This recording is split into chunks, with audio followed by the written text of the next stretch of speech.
আমি আপনাদেরকে একটা ছোট্ট কারগুজারি শোনাই, আপনাদের দিল কেঁদে দিবে।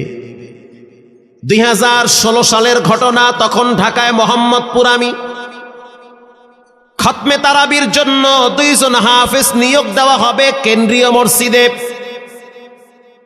অনেক হাফেজে কোরআনরা সিরিয়াল ধরেছে, তারাবি পড়াবে।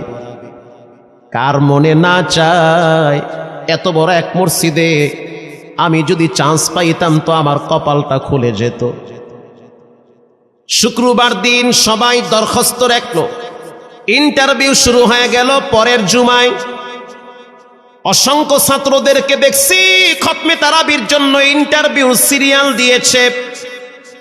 ইন্টারভিউ বোর্ডের ভিতরে আমি ছিলাম।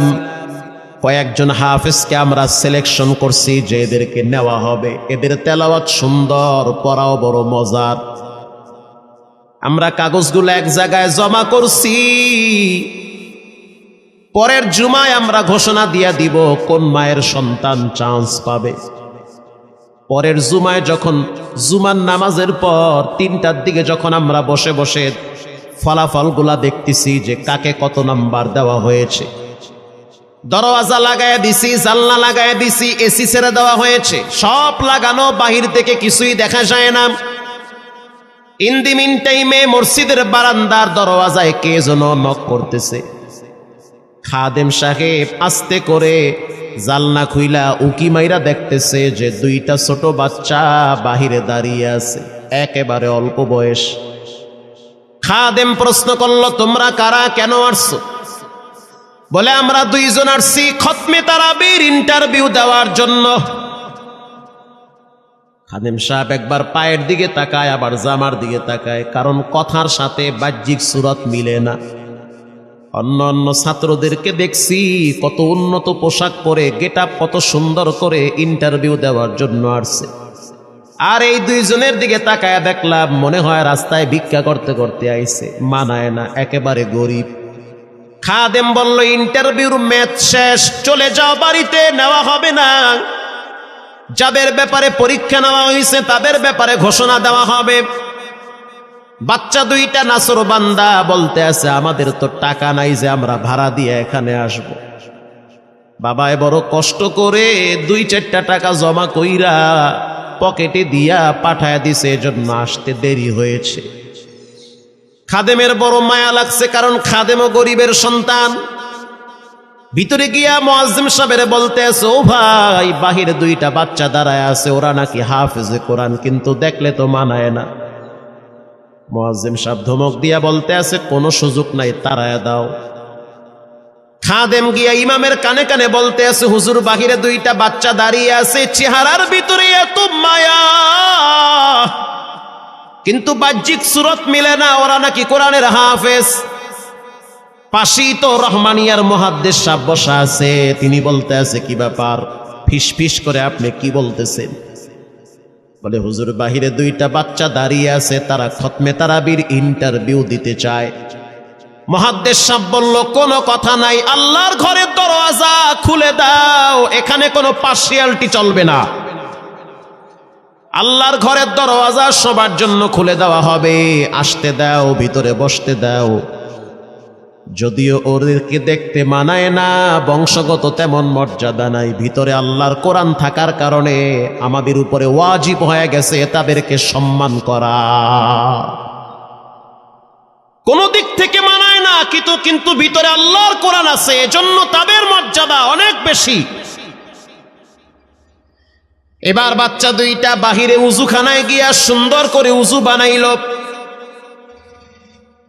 উজু বানাইয়া ভিতরে ঢুইকা আমি তাকায়া দেখতেছি লঙ্গির এক মাথা নিচে আর এক মাথা উপরে, এতটাই ভয়াবহ অবস্থা। কিন্তু আজীব দৃশ্য, 2 জনের চেহারা একই রকম লাগে। 2 জনের চেহারা একই রকম লাগে, কে বড় কে ছোট বোঝা বড় কঠিন হয়ে গেছে। মুসলমান ভাইয়েরা আমার, ইমাম সাহেব প্রশ্ন করলো, তোমরা 2 জনের বাড়ি কোথায়? বলে, আমরা নারায়ণগঞ্জে ভাড়া থাকি। বাড়ি কোথায়? বলে, আমাদের বাড়ি কুড়িগ্রামে। কুড়িগ্রাম থেকে ঢাকায় কেমনে আসছো? বলে, বাবায় ঢাকায় নিয়ে আসছে। কয় মাসে কোরআন শরীফ খতম করেছ? বলে আমরা দুইজনে 11 মাসে 30 পারা কোরআন খতম করেছি। ইমাম সাহেব একবার চেহারার দিকে তাকায় আর একবার পায়ের দিকে তাকায়। স্থানীয় গণ্যমান্য অনেক ব্যক্তিরা তাকায় আছে এদের দিকে। ইমাম সাহেব বলতে আছে, বাবা তারাবির ইন্টারভিউ শেষ হয়ে গেছে, বাড়ি চলে যাও। যেটা একটু দেখতে ছোট, ও চোখের পানি দেখলাম টিস্যু দিয়া মুছতেছে। কেন কাঁদতেছ? বলে আমরা গরিব, তার জন্য মনে হয় আমাদেরকে তাড়ায়া দিতেছেন। আমরা জানতাম না ইন্টারভিউ তাড়াতাড়ি শেষ হয়ে যাবে, আসতে দেরি হয়েছে কারণ আমাদের তো ভাড়া টাকা ছিল না, বাবায় কষ্ট করে কিছু টাকা দিয়েছে, সেটা দিয়ে এখানে আসছি। এবার মুহাদ্দিস সাহেব বলতে আছে, তাহলে একটা কাজ করো, তুমি কিছু তেলাওয়াত করে শোনাও। দুইজনেই উত্তর দিল যে আমরা তেলাওয়াত করলে তো আর নিবেন না, আপনারা প্রশ্ন করেন, আমরা দুইজনে উত্তর দিব। আমি তো আশ্চর্য হয়ে গেলাম, জীবনে কত হাফেজ দেখছি, এরকম হাফেজ দেখি নাই। প্রশ্ন করবেন, আমি উত্তর দিব। বুঝতে পারলাম ভিতরের খবর কেউ না জানলেও একজন জানেন, তিনি হলেন কে? মুহাদ্দিস সাহেব বলতে আছে, বাবা প্রশ্ন করব, ঠিক আছে, তোমাদের মন মতো একটু তেলাওয়াত কইরা শোনাও। তেলাওয়াত যদি মানসম্মত হয় তাহলে ইন্টারভিউ নিব, যদি না হয় তাহলে ছাঁটাই করে দিব। এবার ছোট যেটা সেটা তেলাওয়াত শুরু করলো সূরা তাহা থেকে।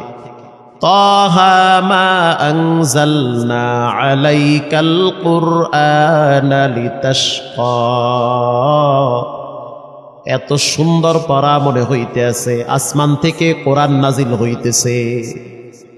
এত সুন্দর পড়া, কত রঙের ঢঙের পড়া শুনলাম, এই পড়া কোনোদিন শুনি নাই। আমি তাকায় দেখলাম স্থানীয় টিউনো সাহেবের চোখের পানি বায়া বায়া পড়তেছি। ইশারা দিতে আছে আরো তেলাওয়াত করতে বলেন। এই পড়া তো শুনলে আমার দিলের ময়লাগুলা কাটে।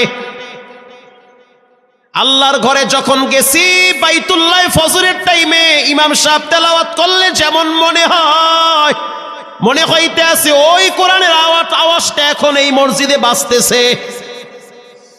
ছোট বাচ্চাটা তেলাওয়াত করলো, বড় সন্তানটাও তেলাওয়াত করলো। এবার যারা হাফেজ সাহেব ছিল তারা প্রশ্ন শুরু করলো। যেখান থেকে প্রশ্ন করে পৃষ্ঠা ঠেকায়া দেয়, একটা জায়গায়ও আটকাইতে পারে না। এমনকি বাচ্চা দুইটা এটাও বলেছে, যদি আপনাদের যদি ধৈর্য থাকে তো আমরা দুইজনে পুরা 30 পারা এখানে এক দাঁড়ানে পড়ায়া দিব। আশা করি একটাও বাঁচবে না। এত সুন্দর পড়াশোনার পরে মোতাওয়াল্লি সাহেব বলল, সব বাদ, আমার কাছে এই দুইজনই পছন্দ হয়েছে। এই দুইজন রে মোতাওয়াল্লি সাহেব দাঁড়াইতে পারে না, হুইল চেহারে বসে থাকে, কাছে ডাইকা বুকের সাথে জড়ায়া ধরছে আর বলতে আছে, আল্লাহ এমন একটা সন্তান যদি আমার থাকতো, জীবনটা ধন্য হয়ে যেত। আমার মৃত্যুর পরে একটু হইল তেরা কোরআন তেলাওয়াত করতে পারত।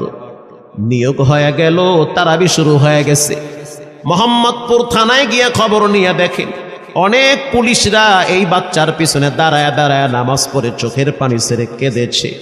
শুধু তাই নয়, অনেক হিন্দু মহিলারা পর্যন্ত রাস্তায় হাঁটার সময় তেলাওয়াতের আওয়াজে দাঁড়ায় দাঁড়ায় কোরআন শ্রবণ করেছে।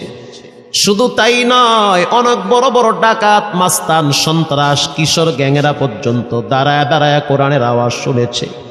17ই রমজান দেশে বদর দিবস, হাজার হাজার মুসল্লি দাঁড়িয়ে আছি। ইমাম সাহেব জানে না যে এরা দুইজনে আপন মায়ের পেটের ভাই হয়, এটা ইমামের জানা নাই। দুইজনে তারাবি চলতে আছে, চমৎকার পড়া, পিছনে শত শত মাওলানা মুফতি দাঁড়ায় থাকে। মনে হইতেছে তেলাওয়াতের আওয়াজে আর এক জগতে হারিয়ে যায়, এত সুন্দর পড়া। তারাবি শেষ হয়ে গেল, মুসাফা শুরু হয়ে গেল। বাচ্চা দুইটারে কেউ বুকের সাথে জড়ায়, কেউ কপালে চুমা দেয়, বলে আল্লাহর কোরআনকে চুমা দেই। হাজার হাজার মানুষ যখন আস্তে আস্তে নামাজ শেষ করে চলে গেল, একেবারে মসজিদের পিছনে বারান্দার পরে আরো একটা বারান্দা থাকে, ওই বারান্দায় এক লোক বসে বসে গামছা দিয়া চোখের পানি মুছতেছে। কিছুক্ষণ পরে লোকটা দেওয়ালের সাথে কপালটা ঠেকায় দিয়া একেবারে অস্থির হয়ে গেল, মনে হচ্ছে তার ভিতরে কাঁপুনি শুরু হয়ে গেছে। কিছু মুসল্লি গিয়া প্রশ্ন করলো, কি হয়েছে আপনার? বলে আমার কিছুই হয় নাই। টাকা লাগবে? বলে না, টাকা লাগবে না। তাহলে আপনি কেন এখানে কাঁদতেছেন? বলে আমি এমনি কাঁদতেছি, এটা কষ্টের কান্না না, এটা খুশির কান্না। এটা কষ্টের কান্না না, এটা খুশির কান্না, আনন্দর কান্না। আল বুকা মিনাল ফারাহ, অতি সুখে মানুষ কখনো কখনো কেঁদে দেয়, চোখের পানি ছেড়ে দেয়। ইমাম সাহেব বলল, পিছনে কে? লোকটা তাকে সামনে নিয়ে আসে। এবার লোকটাকে যখন কিছু দূর সামনে আনা হইল, ওই বাচ্চা দুইটা মসজিদের ভিতর থেকে দৌড় মাইরা গিয়া বলতে আছে, এই লোকটা আমার আব্বা, ইনি আমার আব্বা হয়। ধমক দিবেন না, রাগ করবেন না। আমার আব্বা ঢাকা শহরে রিক্সা চালায়, রিক্সা চালায় চালায় আমাদের দুইটা ভাইরে কোরআনের হাফেজ বানাইছে। ইমাম সাহেব ধমক দিয়া বলতে আছে, আপনি কেন দেরি করলেন? আগে কেন আসলেন না? রিক্সাওয়ালা বলতে আছে, আমি যদি আগে আসতাম আর যদি পরিচয় দিতাম আমি রিক্সাওয়ালা, হয়তো আমার বাচ্চা দুইটারে মানুষ খোটা দিবে যে রিক্সাওয়ালার পোলা। এজন্য আমি আসি নাই। দূর থেকে নামাজে কোরআন তেলাওয়াত শুইলা আবার আস্তে করে দূরে চলে যাই। মাঝে মাঝে বাচ্চা দুইটার সাথে দূর থেকে আইসা দেখা করি। এটাই হলো কোরআনের বরকত। পরে শুনতে পারলাম এই বাচ্চা দুইটার মাও নাকি গাড়ি অ্যাক্সিডেন্টে মারা গেছে। লাশ পড়ে আছে সেই কুড়িগ্রামে। একটা ছেলের নাম জোবায়ের আর একটার নাম হলো তালহা। রিক্সাওয়ালা বলতে আছে, আমার আফসোস নাই, কষ্ট হলো এক জায়গায়, সেটা হলো ঈদের সময় বাচ্চাগুলা তো বাড়িতে যাবে, বাড়িতে যাওয়ার পরে দেখবে ওদের মায়ের লাশ কবরে পড়ে আছে। ডানে বামে মাটি, সামনে পিছনে মাটি, মাটির ঘর, অন্ধকার কবরে মা ঘুমায়। ঈদের দিন এমন কোন দরদি নাই যে আমার বাচ্চাগুলারে সান্ত্বনা দিবে। গত ঈদেও দেখছি বাচ্চা দুইটা মায়ের কবরের পাশে দাঁড়ায় দাঁড়ায় লম্বা টাইম কেঁদেছিল। আমাদের ঘরে কোনো ঈদ নাই। রিক্সাওয়ালাকে সান্ত্বনা দেওয়া হইল, নসিব আপনার ভালো, কপাল খুলে গেছে। দুইটা সন্তান হীরার টুকরা এমন ভাবে তৈরি করেছেন, মনে হইতে আছে জিন্দা কোরআন হাঁটতেছে। এজন্য সন্তানগুলাকে দিনদার বানান, ঠকবেন না। বর্তমান জমানায় মানুষ বড় স্বার্থপর। একমাত্র কলিজার টুকরা মা বাবার জন্য যেই দোয়াটা করে ওটা অন্য কেউ সহজে করতে চায় না। কথা ঠিক না ব্যাঠিক? সন্তানগুলারে দিনদার বানান, নেককার বানান, আল্লাহওয়ালা বানান। আল্লাহ পাক বলেন, যারা কোরআন পড়ে, নামাজ পড়ে, আল্লাহর রাস্তায় দান করে, তারা হলো সফল ব্যবসায়ী। এখানে এমন মানুষ বসা আছেন যে নিজের হাতে নিজের মায়ের কবরে রাখছেন, নিজের হাত দিয়া নিজের আব্বারে কবরে ফালায়া রাখছেন। ঘরে গিয়া দেখবেন মায়ের বিছানাটা খালি। যেই বিছানায় মা ঘুমাইতো সেই বিছানাটা এখন অসহায়ের মতো পড়ে আছে। বাবায় যেই বিছানায় শেষ বয়সে বসে বসে কোরআন তেলাওয়াত করত সেই বিছানাটা পড়ে আছে। এখন আর কেউ বলে না, বাজান তুই কেমন আছো? এই কথাগুলা মা বাবার মুখ থেকে সবচেয়ে বেশি বের হইতো। মা বাবার জন্য এখন চাইলেও তো কিছু করতে পারেন না।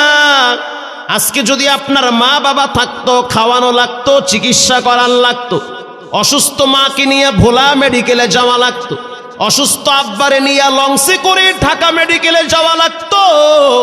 এখন মাও নাই, বাবাও নাই, টাকা আছে, চাইলেও খরচ করতে পারেন না। সহজ একটা রাস্তা বের করে দেই, এর চেয়ে সুবর্ণ সুযোগ আপনি পাবেন কোথায়? আব্বারে তো থাকলে খাওয়াইতেন ভাত, না তো আর করতে পারতেন না।